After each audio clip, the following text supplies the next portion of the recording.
as 5 leis do ouro. Um saco cheio de ouro ou uma taubinha de argila gravada com palavras sábias? Se vocês tivessem que se decidir por uma ou por outra, qual escolheriam? A bruxuleante luz de uma fogueira feita com arbustos do deserto. O rosto queimado de sol dos ouvintes brilhou com interesse. O ouro, disseram a uma só voz os 27 ali reunidos. O velho Calababe sorriu astuciosamente. Atenção, atalhou ele, levantando o braço. Ouçam os cães selvagens ferindo a noite. Eles uivam e ganem, porque estão mortos de fome. Mas dei-lhes de comer, e o que fazem? Começam a brigar e a andar empertigados. E continuam brigando e andando empertigados, sem dispensarem um único pensamento ao dia seguinte, que certamente virá. O mesmo acontece com os filhos dos homens. Peçam-lhes que escolham entre o ouro e a sabedoria, e o que fazem por sua vez? Ignoram a sabedoria e devoram o ouro. No dia seguinte, tornam-se uns bebês chorões porque não têm mais ouro. O ouro está reservado àqueles que conhecem suas leis e permanecem fiéis a elas. Calababe escondeu as pernas magras sobre a túnica branca, porque tinha começado a soprar o frio vento da noite. Uma vez que vocês me serviram lealmente durante nossa longa jornada, cuidaram de meus camelos, cruzaram penosamente, mas sem queixas, a areia quente do deserto, e enfrentaram bravamente os ladrões que tentaram despojar-me de minhas mercadorias, contar-lhe-eis esta noite a história das 5 leis do ouro, uma história diferente de qualquer outra que já tenho ouvido antes. Ouçam com profunda atenção minhas palavras, pois se conseguirem assimilá-las apropriadamente, terão condições de reunir no futuro uma grande fortuna. Para causar efeito, fez uma pausa. Sobre um dossel azul, as estrelas brilhavam no céu claro como o cristal da Babilônia. Atrás, o grupo prendia firmemente suas desbotadas tenas ao chão contra as possíveis tempestades de areia. Mais para o lado, achavam-se os grandes fardos de mercadoria caprichosamente empilhados e cobertos por peles. Próximo dali, o rebanho de camelos espojava-se na areia, alguns ruminando, satisfeitos, enquanto outros dormiam, enchendo o ar com seus roncos. Você nos contou muito boas histórias, Calababe, disse o chefe dos enfardadores. Confiamos em que sua sabedoria nos guie até o dia seguinte, quando então teremos concluído nossos serviços contigo. Falei-lhes de minhas aventuras em terras estranhas e distantes, mas esta noite quero tecer comentários sobre a sabedoria de Arcade, um homem venturoso e tarimbado. Ouvimos falar muito dele, confessou o chefe dos enfardadores, pois foi o homem mais rico que já viveu na Babilônia. Sim, ele foi realmente o mais rico, e isso porque sabia, como nenhum outro homem antes dele, como ganhar dinheiro. Esta noite falarei sobre os seus grandes conhecimentos de acordo com as informações que Nomaci, seu filho, me comunicou há muitos anos em Nínive, quando eu não passava de um garoto. Meu patrão e eu mesmo ficamos uma vez até tarde da noite no palácio de Nomaci. Eu tinha ajudado meu patrão a carregar grandes fardos de tapetes caríssimos para serem examinados por Nomaci, até que sua escolha das cores o deixasse satisfeito. Por fim, ele se mostrou bastante simpático e ordenou que nos sentássemos com ele para saborear um vinho delicioso, de requintado buquê, que aqueceu meu estômago, tão desacostumado dessas bebidas finas. Foi nessa noite que o anfitrião nos contou a história da grande sabedoria de Arcade, seu pai, em termos que tentarei reproduzir diante de vocês da melhor maneira possível. É costume na Babilônia, como sabem, que os filhos de pais ricos vivam na casa paterna na esperança de herdar seus bens. Arcade não aprovava tal costume. Por isso, quando Nomaci atingiu a maioridade, mandou chamar o jovem e dirigiu-lhe essas palavras. Meu filho, é meu desejo que você herde todos os meus bens.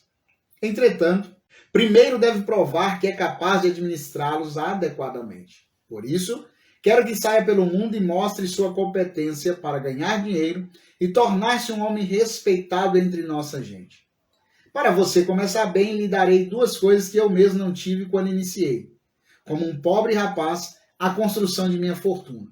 Primeiro, passo-lhe às mãos este saco com moedas de ouro. Se usá-lo com discernimento, ele constituirá a base de seu futuro sucesso. Segundo, deixo sob sua custódia essa tabuinha de argila, onde estão gravadas as 5 leis do ouro. Se conseguir transportar o espírito delas para os seus próprios atos, elas lhe trarão competência e segurança. Daqui a 10 anos, volte à casa de seu pai e dê-lhe conta de tudo o que fez.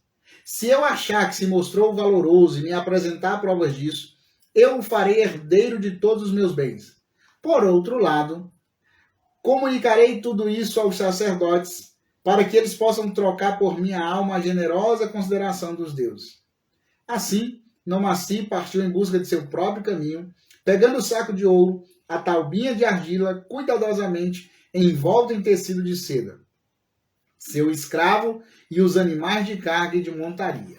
Os 10 anos se passaram e Nomaci, como tinha sido combinado, retornou à casa do pai, tendo este providenciado uma grande festa em sua homenagem e para a qual convidara grande número de amigos e parentes.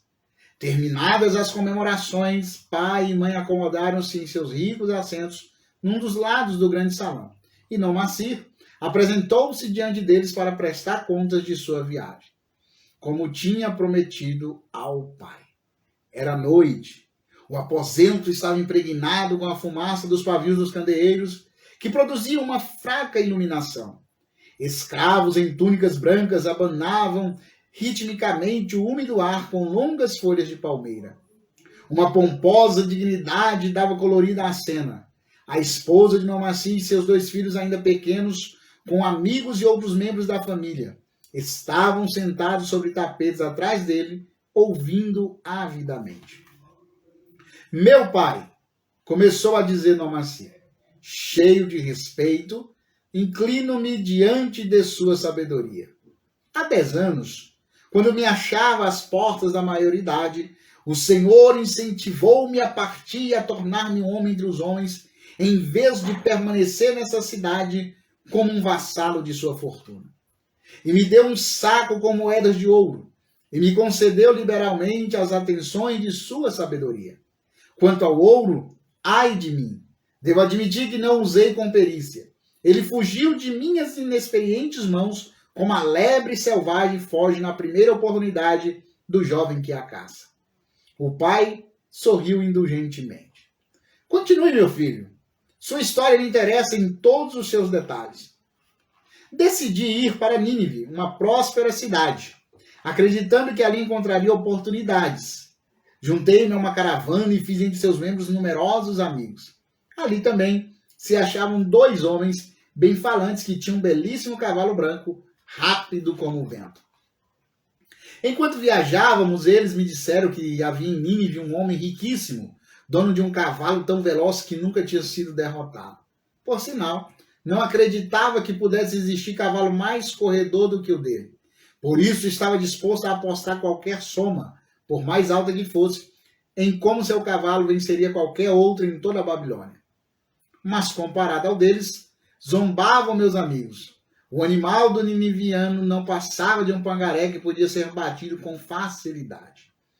Propuseram-me então, como se estivessem me fazendo um grande favor, participar com eles da aposta. Fiquei logo entusiasmado com o plano.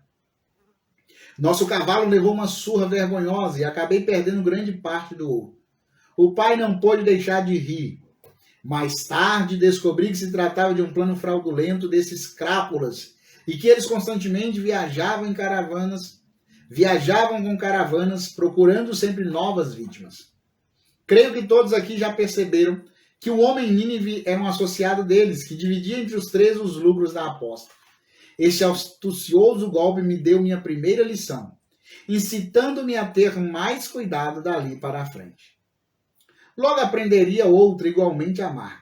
Na caravana havia um outro jovem com quem estreitei laços de amizade. Ele era filho de pais ricos como eu, viajando a Nínive a fim de encontrar uma posição conveniente. Não muito depois de nossa chegada, me contou que um comerciante tinha morrido, deixando uma loja repleta de ricas mercadorias, que podiam ser adquiridas por um preço insignificante e uma clientela de primeira qualidade. Dizendo que seríamos sócios em partes iguais, mas que antes precisava voltar à Babilônia para investir seu dinheiro, convenceu-me a comprar a loja apenas com a minha parte, acrescentando que a dele seria usada mais tarde para levar adiante o empreendimento. Ele adiou quanto pôde sua viagem à Babilônia, provando nesse meio tempo ser um comprador burro e um gastador insensato. Por fim, mandei-o embora, mas o negócio já se deteriorara. A loja repleta de mercadorias que ninguém queria comprar e eu sem dinheiro para adquirir outras. Passei o que restava a um israelita por um preço desprezível. A isso se seguiram, meu pai, dias bastante amargos. Procurei emprego e não encontrei, pois não tinha profissão nem treinamento que me capacitassem a ganhar o meu dinheiro.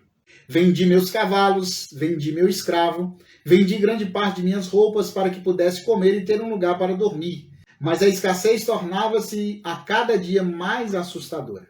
Nesses dias amargos, porém, lembrei-me da confiança que o Senhor tinha depositado em mim. O Senhor insistiu comigo para que me tornasse um homem e eu estava disposto a não desapontá-lo. A mãe escondeu o rosto e chorou baixinho. Foi então que me veio à memória a taubinha que o Senhor me dera e onde tinha gravado as 5 leis do ouro. Li com extremo cuidado suas sábias palavras e percebi que se ao menos tivesse buscado primeiro a sabedoria, meu ouro não teria ido embora. Decorei cada uma das leis e determinei que, se ainda uma próxima vez a deusa da boa fortuna sorrisse para mim, eu me deixaria guiar pela sabedoria dos mais velhos em vez de confiar na inexperiência da juventude. Para proveito de todos os que se acham aqui reunidos esta noite, lerei as sábias palavras de meu pai gravadas sobre a taubinha de argila que ele me entregou há 10 anos. As 5 leis do ouro. 1. O ouro vem de bom grado e numa quantidade crescente para todo homem que separa não menos de 1/10 de seus ganhos, a fim de criar um fundo para o seu futuro e o de sua própria família. 2. O ouro trabalha diligente e satisfatoriamente para o homem prudente que, possuindo-o, encontra para ele um emprego lucrativo, multiplicando-o como os flocos de algodão no campo. 3. O ouro busca a proteção do proprietário cauteloso que o investe de acordo com os conselhos de homens mais experimentados em seu manuseio. 4. O ouro foge do homem que o emprega em negócios ou propósitos com que não está familiarizado ou que não contam com a aprovação daqueles que sabem poupá-lo. 5. O ouro escapa ao homem que o força a ganhos impossíveis ou que dá ouvidos aos conselhos enganosos de trapaceiros e fraudadores, ou que confia em sua própria inexperiência e desejos românticos na hora de investir. Essas são as 5 leis do ouro gravadas por meu pai na taubinha. Proclamo-as tão valiosas quanto o próprio ouro, como ficará demonstrado pela continuação de minha história.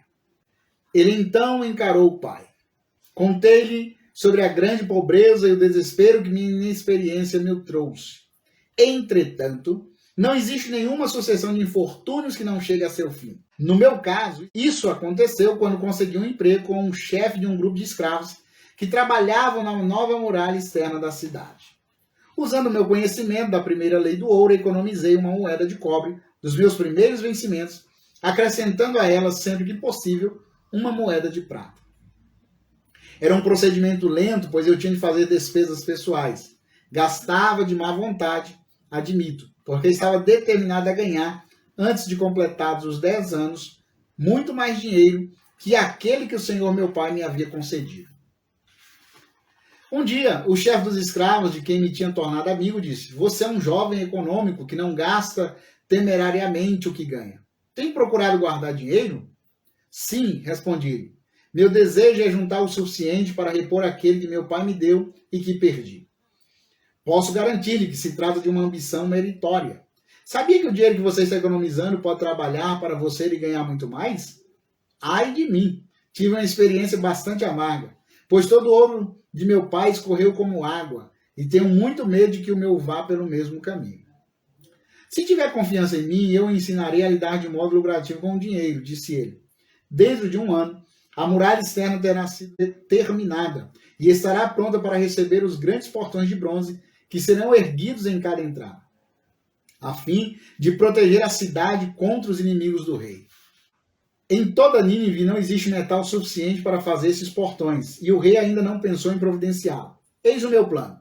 Um grupo de nós juntará o dinheiro que temos para organizar uma caravana às minas de cobre e estanho, muito distantes, e trazer a Nínive quantidades imensas de metal. Quando o rei ordenar a fabricação dos portões, nós sozinhos poderemos fornecer o metal a um preço que o soberano não se recusará a pagar. Se o rei não quiser comprar diretamente de nós, mesmo assim, ainda teremos o metal que poderá então ser vendido a um preço bem mais alto. Em seu oferecimento, reconheci uma oportunidade para aplicar a terceira lei e investir minhas economias sob a orientação de um homem sábio. Não fui desapontado. Nosso grupo foi bem sucedido e meu pequeno depósito de ouro cresceu bastante com a transação. Com o tempo, fui aceito como um membro desse mesmo grupo em outros empreendimentos.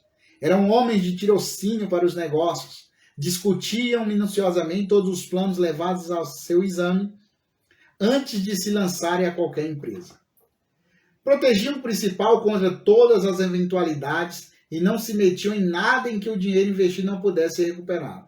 Iniciativas malucas como a do cavalo de corrida ou a da expedição pelos mares em que eu tinha entrado devido à inexperiência não teriam sido sequer consideradas por eles. Eles teriam percebido imediatamente sua fragilidade. Através de minha associação com esses homens, aprendi a investir com segurança e a garantir um retorno lucrativo para o meu dinheiro. À medida que os anos passavam, meu tesouro crescia rapidamente. Já tinha conseguido juntar muito além de tudo quanto perdera. Devido a meus infortúnios, tentativas e êxitos, pude repetidas vezes, meu pai, provar a sabedoria das 5 leis do ouro e ver em cada um desses momentos como estavam certas. Para quem não conhece essas leis, o dinheiro não aparece tão frequentemente. E quando aparece, rapidamente vai embora. Já para aqueles que não hesitam em utilizá-las, o dinheiro aparece e trabalha para eles como um escravo. Nomaci parou de falar e acenou para um escravo no fundo da sala.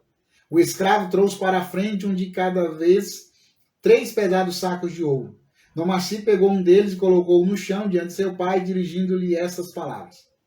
O Senhor me deu, quando há 10 anos deixei sua casa, um saco com moedas de ouro, ouro da Babilônia. Pois aí está, como devolução, um saco com moedas de ouro de Nínive, de igual peso. Uma troca equivalente, como todos concordarão. O Senhor me deu também uma taubinha de argila gravada com palavras sábias. Em seu lugar, aí estão esses 2 outros sacos com moedas de ouro. Assim dizendo, tirou-os das mãos do escravo e do mesmo modo colocou-os no chão diante do pai. Penso provar com isso, meu pai, que considero seus conhecimentos muito mais valiosos que o seu ouro. Mas, ainda assim, quem poderia aquilatar em moeda de ouro o valor da sabedoria? Sem sabedoria, o ouro pode ser rapidamente perdido pelos que o têm, mas com sabedoria, o ouro pode ser adquirido pelos que não o têm, como podem provar sobejamente esses 3 sacos de ouro. Além disso, sinto a mais profunda satisfação, meu pai, em estar diante do Senhor e poder dizer que, devido à sua sabedoria, fui capaz de tornar-me rico e respeitado entre os homens. O pai pôs afetuosamente sua mão sobre a cabeça do filho. Você aprendeu bem suas lições e me sinto realmente feliz por ter um filho a quem possa confiar minha riqueza. Calabab terminou sua história e olhou interrogativamente para os ouvintes. Que sentido tem para vocês a história de Nomaci? Perguntou ele. Quem entre vós pode comparecer diante do pai ou do sogro para prestar conta de uma boa administração de seus ganhos? Que não pensariam esses veneráveis homens se lhes dissessem: viajei muito, aprendi muito, trabalhei muito e ganhei muito. Mas ai de mim, não consegui juntar muitas moedas de ouro. Despendi algumas sabiamente, outras tantas esbanjei loucamente, além das que perdi de modo insensato. Ainda pensam tratar-se de um capricho do destino que alguns homens tenham muito ouro enquanto outros não têm nada? Pois estão errados. Os homens têm muito dinheiro quando conhecem as 5 leis do ouro e sabem empregá-las. Por ter aprendido e empregado bem essas 5 leis em minha juventude, hoje sou um rico comerciante. Não acumulei minha riqueza devido a um passe qualquer de mágica. A riqueza que chega muito rápido vai embora da mesma maneira. A riqueza que promove gozo e satisfação para seu proprietário constrói-se gradualmente, porque é uma criança nascida do conhecimento da persistência. Ganhar dinheiro é um peso fácil de carregar para o homem consciencioso. Ter paciência para o fardo ano após ano acaba por levar à realização. A observância das 5 leis do ouro traz sempre uma bela recompensa. Cada uma dessas 5 leis é rica de sentido, e temendo que não tenham sido suficientemente assimiladas durante minha breve história, faço questão de repeti-las. Conheço-as de cor, porque em minha juventude pude ver o quanto eram valiosas e não sosseguei enquanto não as retive na memória, palavra por palavra. A primeira lei do ouro. O ouro vem de bom grado e numa quantidade crescente para todo homem que separa não menos de 1/10 de seus ganhos, a fim de criar um fundo para o seu futuro e o de sua própria família. Todo homem que separar religiosamente 1/10 de seus ganhos e investir-no sabiamente, criará um considerável fundo que não somente lhe trará um vultuoso rendimento futuro, como também protegerá sua família depois que os deuses o chamarem para o mundo da escuridão. A lei afirma igualmente que o ouro vem de bom grado para tal homem. Pude certificar-me disso em minha própria vida. Quanto mais ouro acumulei, mais prontamente ele veio até mim e em quantidades crescentes. As moedas de ouro que economizei aumentaram ainda mais, como acontecerá com vocês mesmos, e seus lucros continuarão aumentando. Esse é o resultado da primeira lei. A segunda lei do ouro. O ouro trabalha diligente e satisfatoriamente para o homem prudente que, possuindo-o, encontra para ele um emprego lucrativo, multiplicando-o como os flocos de algodão no campo.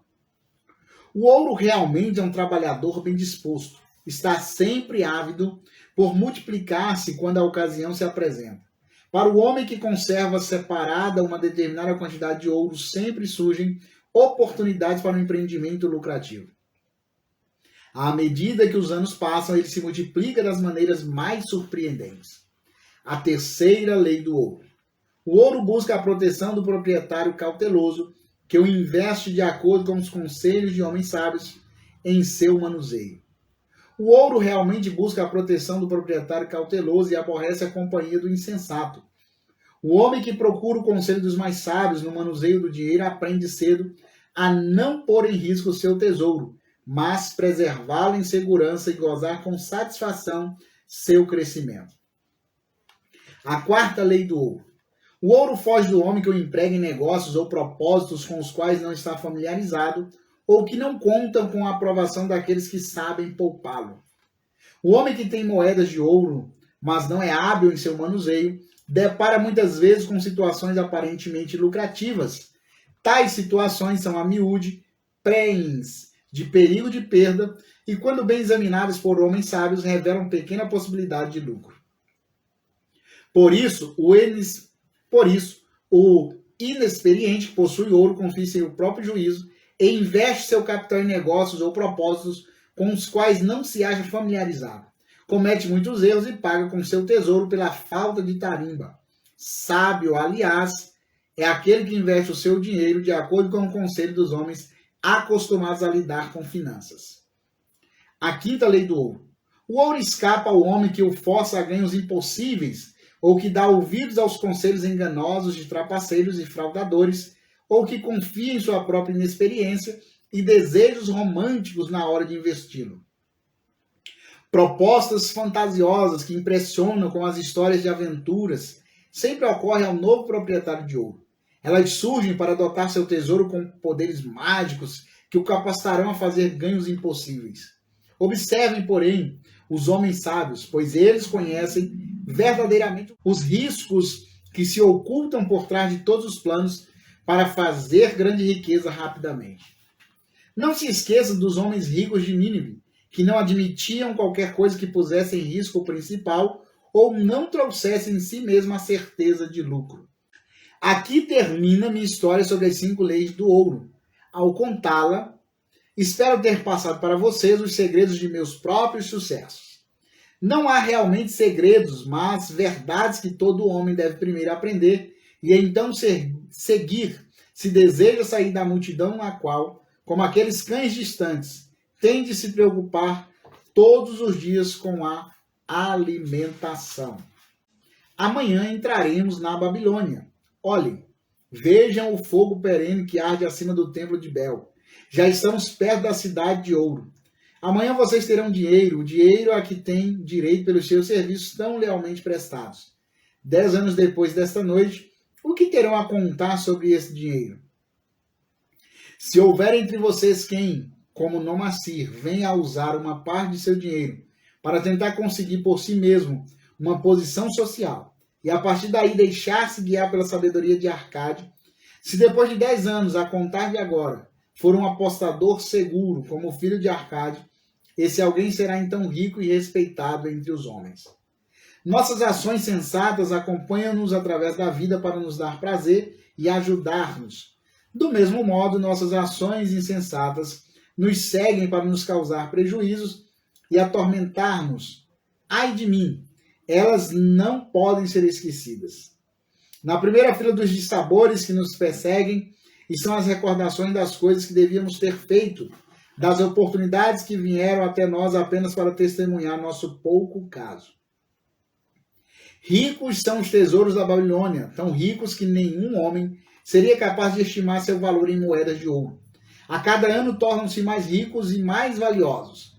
Como os tesouros de qualquer terra, eles são uma recompensa, uma bela recompensa para homens de iniciativa que resolvem garantir sua justa partilha. Na força de seus próprios desejos, acha-se um poder mágico. Guiem esse poder com o conhecimento das 5 leis do ouro e assim poderão compartilhar os tesouros da Babilônia.